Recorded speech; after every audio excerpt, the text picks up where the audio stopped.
तळहाताच्या रेषानी सहज सुखा का भोगी कोणी तळहाताच्या रेषानी सहज सुखा का भोगी कोणी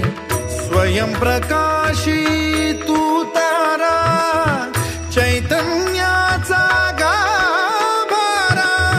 भर पंखातून स्वप्न उद्याचे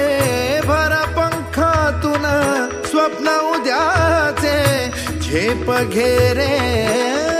पाखरा उजळून घे साधगा